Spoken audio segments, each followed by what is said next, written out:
जय महाराष्ट्र. नमस्कार. मी सचिन सुभाष राणे जुचेंद्र. आज 27 फेब्रुवारी, मराठी भाषा गौरव दिन. या दिवशी शपथ घ्या की प्रत्येकाने मराठीमध्येच बोलायचं आहे. प्रत्येक साहित्य, प्रत्येक लेखन, प्रत्येक टी व्ही चॅनल, प्रत्येक पेपर मराठीमध्येच वाचायचं आहे अशी शपथ घ्या. आणि काही खरेदी करायचं असेल तरी मराठी माणसाकडूनच खरेदी करा.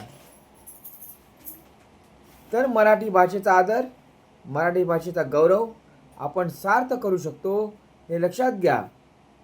आणि मराठी माणसाचा आदर करा, मराठी स्त्रीचा आदर करा.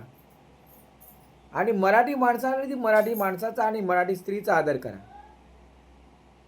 मराठी माणसावर अन्याय झाला तर पेटून उठा, पण चुकीला साथ देऊ नका. जे चुकीचं आहे ते चुकीचं आहे. प्रामाणिकपणा ज्याच्यामध्ये असेल त्याच्यासाठी खंबीरपणे उभे राहा. जय महाराष्ट्र. आणि पुन्हा एकदा मराठी भाषा गौरव दिनाच्या सर्वांना हार्दिक शुभेच्छा. आणि आज प्रत्येकाने मराठीमध्येच बोलायचं आहे आणि आजपासून बोलायचं आहे. माझी सर्वांना विनंती आहे, सर्व महाराष्ट्रामध्ये जे आहेत ते सर्वांना विनंती आहे. इतर भाषांचा आदर करतो आम्ही, पण आमच्या मराठी भाषेचा आम्ही सर्वात जास्त आदर करतो हे प्रथम लक्षात घ्या. जय महाराष्ट्र.